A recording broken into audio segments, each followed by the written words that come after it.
Muy buenos días, jóvenes de cuarto semestre. Bienvenidos a su clase de Historia de México.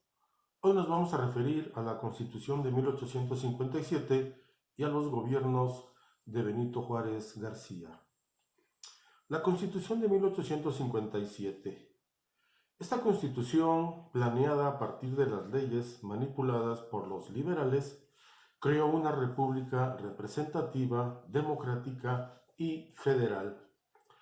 Por temor a una dictadura nueva, se fortaleció al poder legislativo frente al ejecutivo. Por otra parte, en esta nueva constitución no se declaraba a la religión católica como única. Además, se buscó garantizar la igualdad de todos los ciudadanos ante la ley, pero sí se mantuvieron los tribunales eclesiásticos y militares. Es decir, si un sacerdote o un militar cometía un delito, eran enjuiciados por los mismos tribunales eclesiásticos o militares, dependiendo. La nueva constitución causó reacciones diversas. Los militares, los clérigos y los pueblos indios se sintieron amenazados, pues pensaban que se atacaban a sus derechos.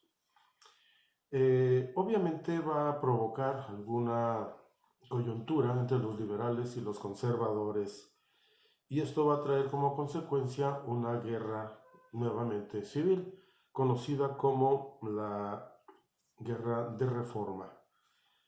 Y la iglesia obviamente también va a presionar y amenazó con excomulgar a todas aquellas personas que juraran o reconocieran la Constitución de 1857.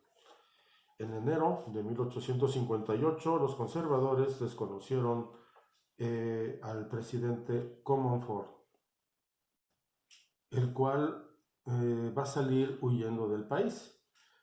Y el que se quedó en la presidencia, porque la constitución, aún obviamente la actual, que es la de 1857, no reconocía un vicepresidente. Entonces va a nombrarse como nuevo presidente al presidente de la Suprema Corte de Justicia, que era precisamente Benito Juárez. Él va a jurar en la Constitución y va a tomar cargo.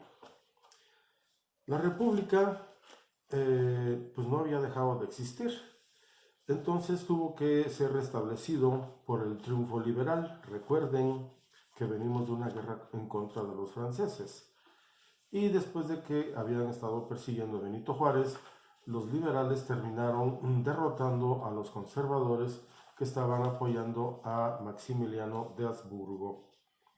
Entonces va a convocar Benito Juárez a nuevas elecciones, y ahí se van a presentar tres candidatos. Uno va a ser Porfirio Díaz, otro va a ser Sebastián Lerdo de Tejada y el tercero va a ser Benito Juárez. Benito Juárez va a ganar esa elección y obviamente va a haber descontentos. Sin embargo, van a respetar la candidatura de Benito Juárez, el cual va a gobernar en 1867. Y a Lerdo de Tejada lo van a nombrar presidente de la Suprema Corte de Justicia.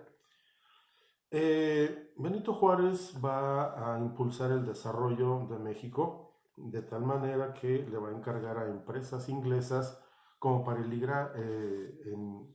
cómo equilibrar la circunstancia con los de Estados Unidos, y entonces le va a encargar las obras de la formación y creación del ferrocarril que va a comunicar a Veracruz con la Ciudad de México. Además, Benito Juárez va a reducir el número de elementos del ejército mexicano, ya que habían demasiados militares y era poco viable económicamente estarlos pues dándole trabajo como militares que eran. Va a reactivar el comercio y la agricultura, y obviamente va a comenzar con la venta de los bienes eclesiásticos que se los había quitado las leyes de reforma, y con ello prácticamente querían reactivar la economía del país. También se va a crear la educación, la Secretaría de Educación Pública, y se va a crear la Escuela Nacional Preparatoria, volviendo obligatorio la educación primaria. En el año 1871 se acercaban las elecciones y entonces Juárez pensó en reelegirse, iba a convocar a nuevas elecciones y va a ganar. Con ello obviamente va a haber más disgustos, sobre todo de Porfirio Díaz, el cual en Oaxaca va a establecer el Plan de la Noria, así llamado porque así es donde él vivía. Y en él desconocía a Benito Juárez como presidente e instaba a la población a levantarse en armas en contra de Benito Juárez.